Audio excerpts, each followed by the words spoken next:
Alright, here we go. The 2011 Eagles, or better known as Dream Team. And I'll tell you what, Vince, they were definitely a dream team on Madden. Vick, McCoy, Macklin, D-Jax, nothing but speed. Everything you would want on your Madden offense. And then on the defensive side of the ball, you had an elite secondary with DRC, Asante Samuel, and Nnamdi Asomugha. But what happened? The 2011 Eagles are looked back as one of the biggest disappointments of the last decade. But first we need to understand how they came to be. The Eagles traded off Donovan McNabb and let Kevin Kolb step in to start. However, he went down for concussion in week 1, and in stepped Michael Vick, who had just returned to the NFL after a prison sentence for dogfighting. Vick took the league by storm, having what many considered to be his best overall year as a quarterback. He was definitely aided by having better weapons in Philly than he ever did in Atlanta. No disrespect to Peerless Price, Algie Crumpler, and Warrick Dunn, but Deshaun Jackson, Shady McCoy, and Macklin were just more talented in my opinion. He also had better offensive line play than he did in Atlanta, especially his last year in Atlanta. The 2010 Eagles were built much differently compared to the Eagles teams of the 2000s. The offense was much more explosive, but the defense was average at best. They ranked around 20th in points allowed per game.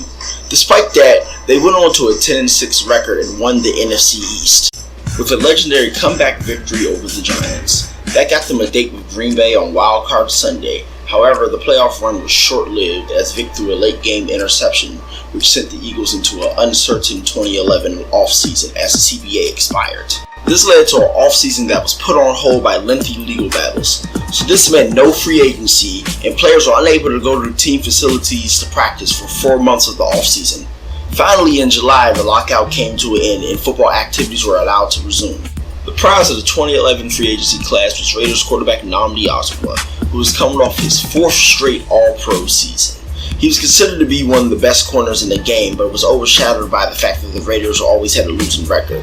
Now, the 2010 Eagles had issues on the defensive side of the ball, so they decided to sign Nnamdi to a 5-year, $60 million contract, with $25 million guaranteed. This was in addition to bringing in Dominique Rodgers-Cromartie from Arizona in a trade for Kevin Kolb. On the defensive line, Jason Babin was added, coming off of a 12-sack season, along with Cullen Jenkins, Ronnie Brown, Vince Young, and Steve Smith were all signed to 1-year deals as offensive depth pieces. Because of the lockout, both free agency and training camp were delayed to late July. As a result, these signings happened on the eve of training camp, which was a big deal because NFL offenses and defenses are complex to learn. Many players need a whole offseason to be able to acclimate and adjust to the new schemes, and the Eagles' new signings did not have that opportunity. Sure, on paper, they had all the talent, but again, football isn't always about the most talented team. Culture plays a big factor in winning games. I mean, look at the Patriots. Almost every year they were making the Super Bowl with undrafted free agents and late round picks starting at key positions. And to be fair, most of the Eagle teams of the 2000s were built through the draft. This year was a rare year that they decided to splurge. The Eagles got off to a disastrous 1-4 start in 2011. Dropping games to the Giants, Falcons, 49ers, and Bills. The real kicker was that 3 out of those 4 losses were the result of a fourth quarter collapse, plagued by poor defensive play. Many of the new players, such as Nnamdi, struggled to adapt to the new schemes, and it showed on the field. The offense didn't help matters with costly turnovers. And all of these losses came to eventual playoff teams. And the thing is, when you're playing good teams, you cannot afford to make mistakes like this. Another factor in the slow start was Vick's declining quarterback play, which was a result of defenses getting readjusted to him and multiple crippling injuries he suffered throughout the season. That forced Vince Young into play, who was still pretty unfamiliar with Reed's system. The Eagles bounced back with a dominant win over the Skins, where Colt Coleman had 4 picks and the defense finally played up to its potential. They carried that momentum into a Sunday night showdown against Dallas, where the defense once again dominated, and the Eagles won 34-7. This got their record to 3-4, going into a Monday night game against the Bears with a chance to finally get back to 500. Shady McCoy got the Eagles to lead late in the third quarter. But once again, disaster struck with another fourth quarter collapse that dropped the Eagles to 3-5.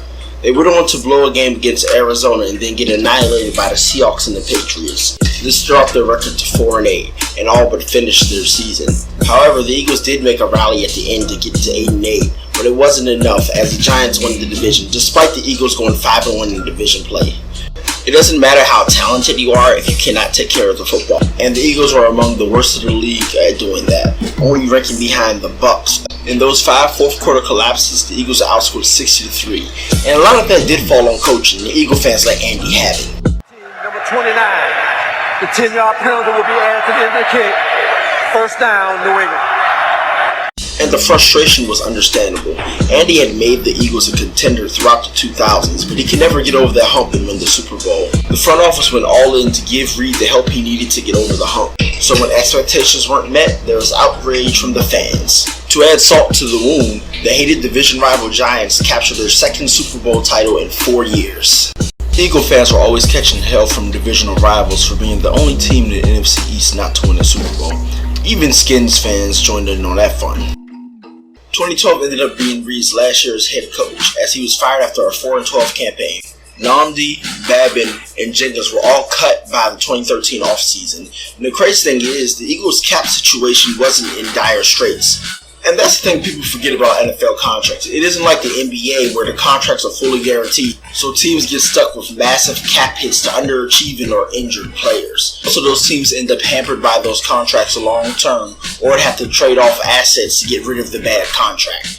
That's not the case in football, however. Every year in free agency, fans overreact to how much teams spend in free agency without realizing that most players in free agency don't even play out the full length of their contracts. Most NFL contracts are written with the language that allows the team to cut the player after a certain amount of time with very little to no cap hit.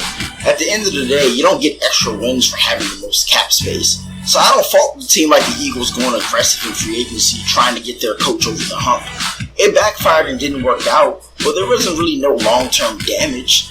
Yes, Chip Kelly came to town and wrecked things, but then they ended up hiring one of Andy's proteges, Doug Peterson, who brought the Lombardi to Philly for the first time ever. 2 years later, Andy was finally able to vanquish his postseason demons by bringing the Chiefs their first Super Bowl title in 50 years. Unlike most of these dream teams that failed, the Eagles actually ended up getting redemption in a relatively short amount of time. Personally, for me, I never really cared for the Eagles growing up, but I was even rooting for the 2011 Eagles just because players like Namdi, Vick, and Vince Young were among my favorites, and it would have been nice to be able to see them all win a Super Bowl or even just have another deep playoff run. Anyways, thanks for checking out the video. I'll be back later on with another retrospective looking back at the original free agent dream team. Please subscribe and check out my other content.